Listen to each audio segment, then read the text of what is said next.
Hi there, welcome to my YouTube channel. Today in this tutorial we will learn about how to set up a Raspberry Pi desktop. So we will start with buying a CPU. Let's look at this.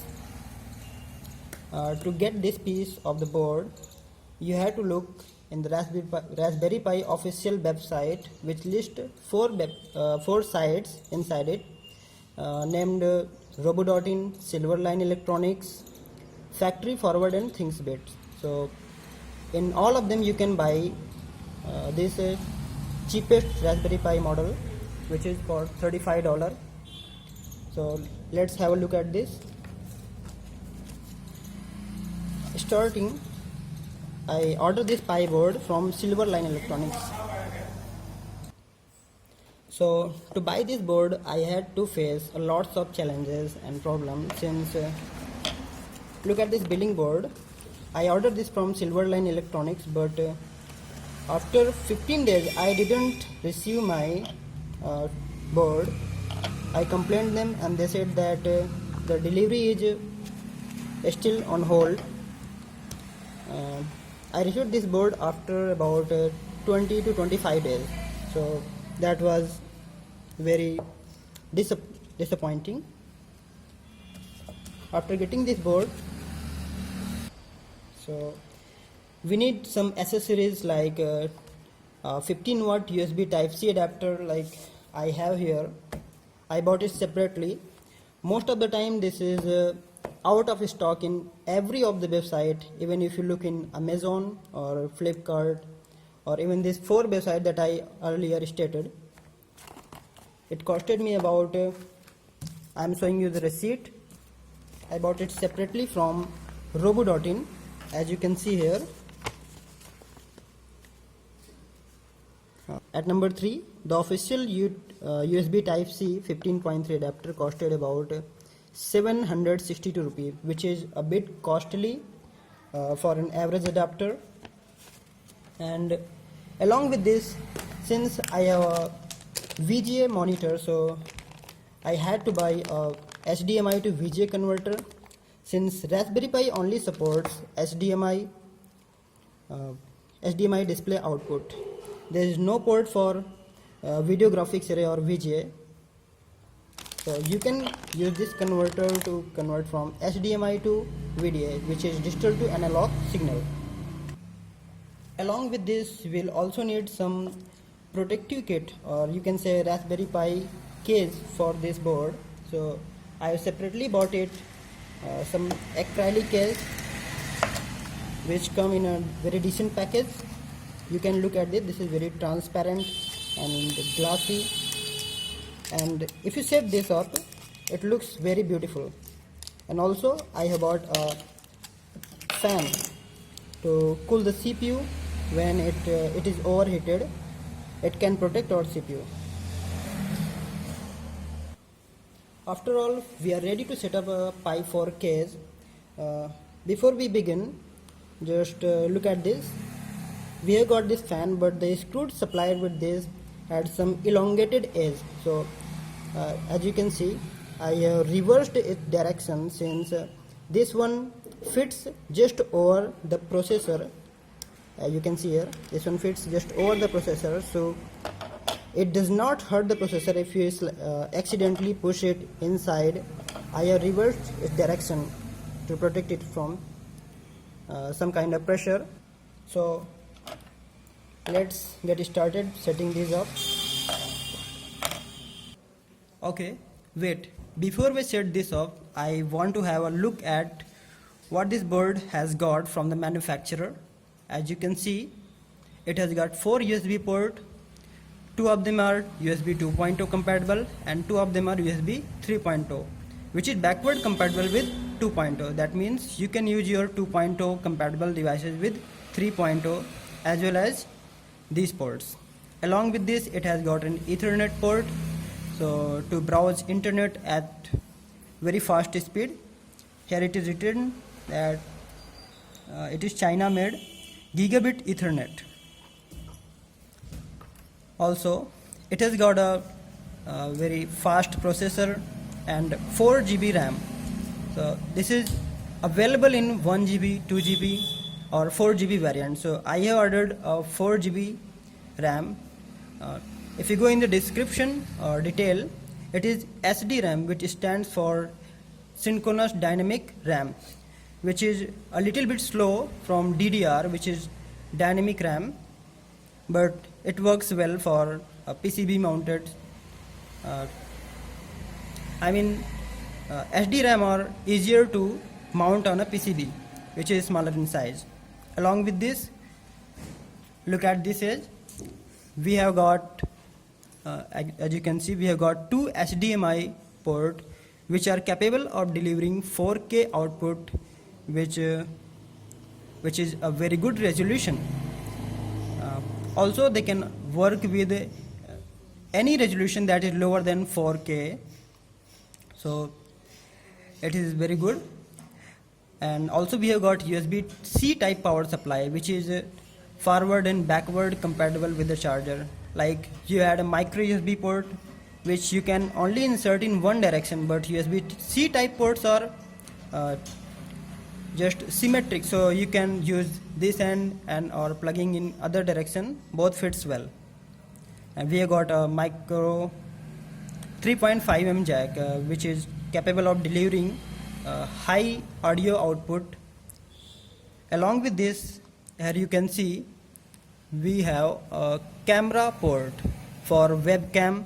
You can see here it is written camera, and here also we can attach a secondary display, which is useful in sometimes if you want it to be handy, or if you would like to carry this in your pocket.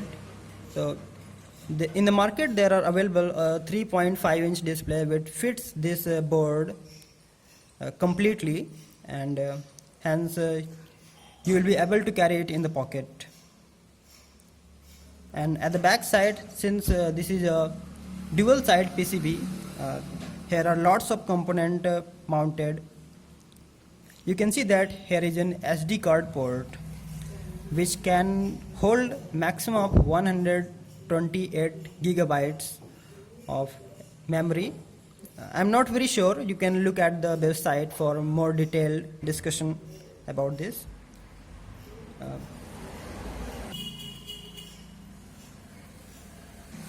So let's start setting up. To save time, I will fast forward the video or cut some scenes. Well, you can set this piece very easily. This is just a child's play. As you can see, the holes completely fit or perfectly fit to these mounted sides, and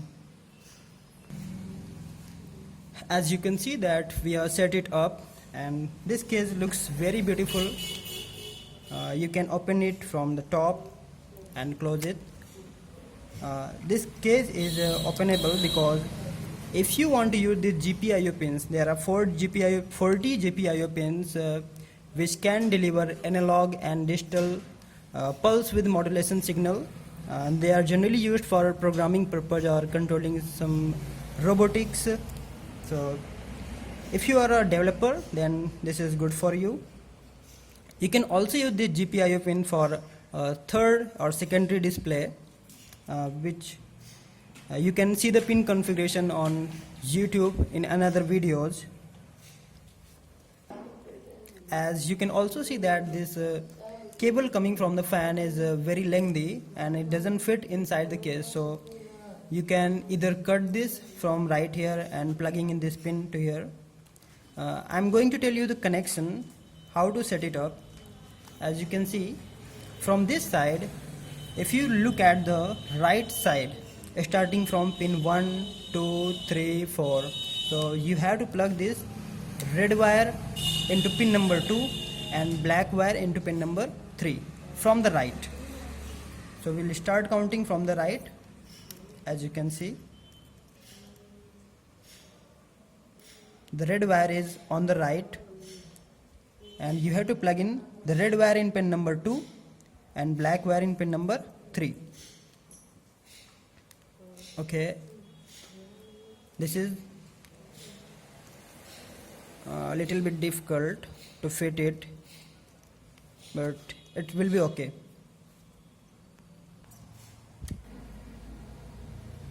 Now you can see our Pi board is ready to be plugged into a monitor, but we still have some work left, like you need an operating system to drive a CPU.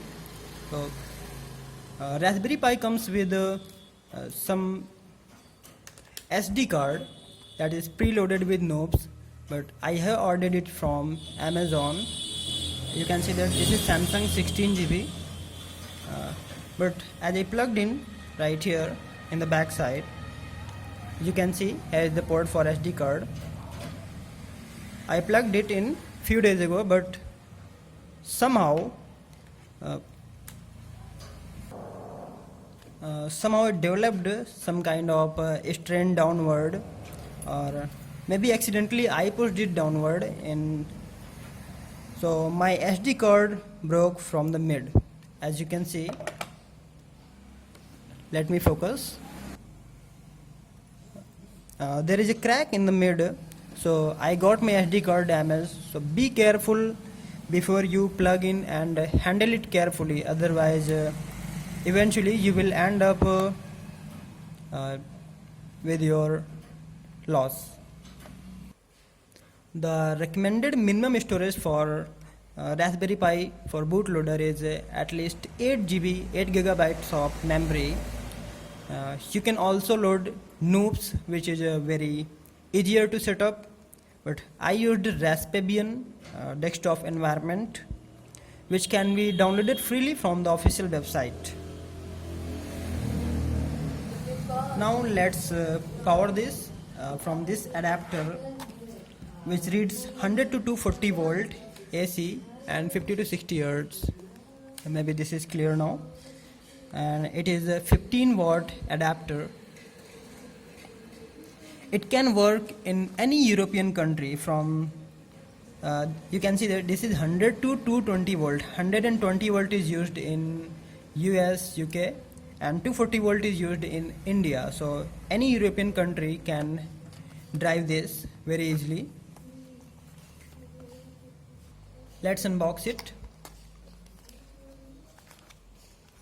This is white in color, and also this is somewhat not very heavy, but we got plenty of length of cable. You can see this is very lengthy, and hence useful if you want to mount this adapter at a certain height, and plugging in your board for a little length. Now let's plug this. This is USB type C port, and we have a type C adapter. So let's plug in. I'm going to plug this in power supply. Unfortunately, I cannot show you this mains board.